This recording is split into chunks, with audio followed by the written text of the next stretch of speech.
Hello. First of all, I'm going to give a little introduction so you don't need to start interpreting just yet. Today I'm going to talk about monarchies.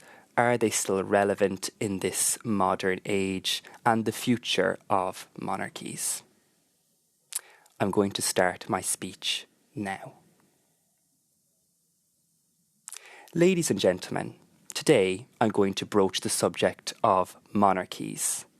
Personally, I am from the Republic of Ireland, and I suppose the hint is in the word republic. Ireland is not a monarchy. Recently, however, I moved to Belgium, or rather the Kingdom of Belgium, as it is officially known. And I was aware that Belgium was a monarchy before I started living here. But to be honest, I was not sure who the official monarch was.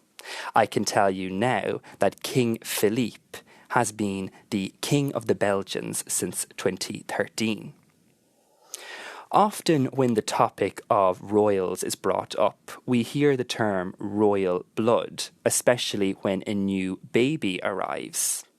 I think we can all agree it was hard to miss the news stories and the images that really did the rounds when Prince William and Kate Middleton welcomed their 3 babies into the world in recent years.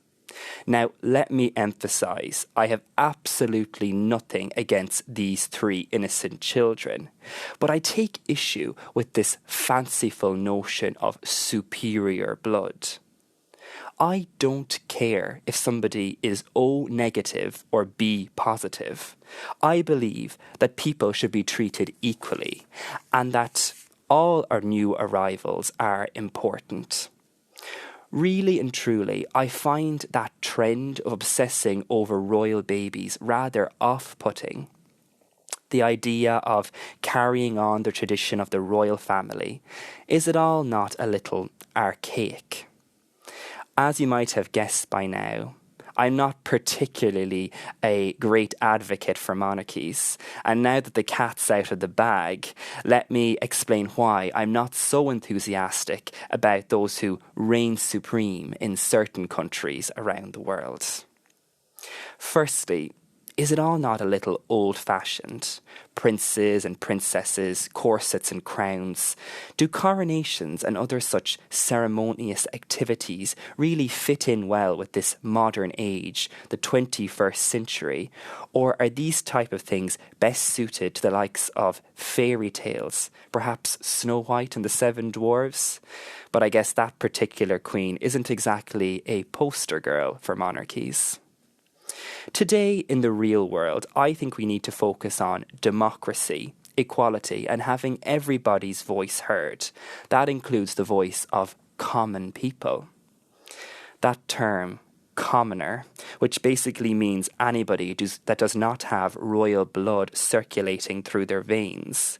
Well, it's not exactly the nicest word that they could use to describe us. Presuming you aren't a royal practicing interpreting, of course.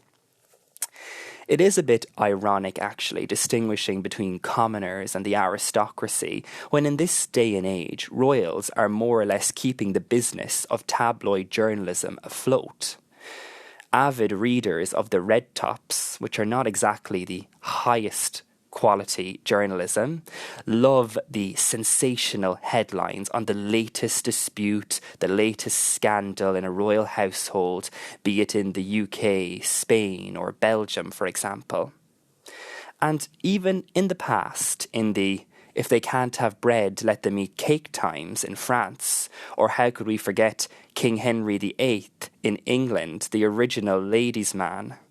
Let's face it, the royals were never whiter than white.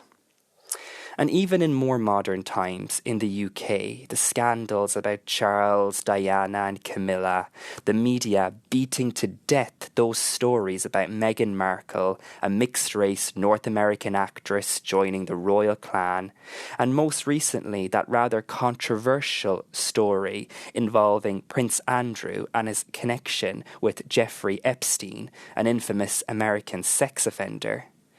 Well, it would make you think, really. Being as common as muck isn't the worst thing in the world. Up to now, I've mentioned countries such as the UK, Spain, and Belgium. These are constitutional monarchies, a form of monarchy where the sovereign is head of state, but an elected parliament exercises political power. So, what do royals do if they are apolitical in such states? Many would argue that they are simply ornaments. Other constitutional monarchies include Sweden, the Netherlands, Luxembourg, and Denmark. Another form of monarchy exists, absolute monarchies, in countries such as Saudi Arabia, Oman, Swaziland, and Brunei. That last monarchy, Brunei, it really hit the headlines recently for its draconian anti-homosexuality laws. Brunei recently proposed ideas such as stoning to death for gay people. This enraged the international community and caused a great deal of concern across the globe, leading to Brunei backtracking. Although same-sex relationships are still illegal there, and with that in mind, perhaps I've been a bit harsh on the Mountbatten Windsors.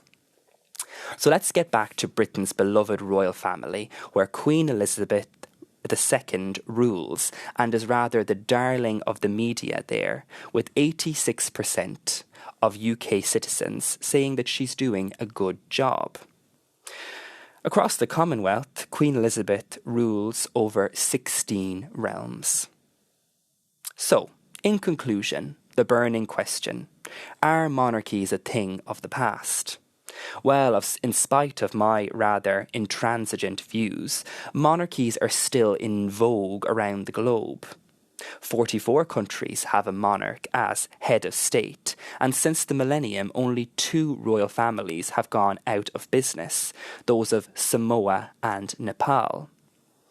What's more, it's estimated that the royal family in Great Britain generate nearly £550 million worth of revenue from tourism for the British economy on an annual basis.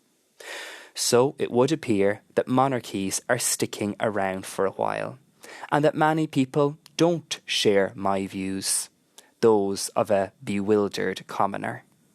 Thank you very much.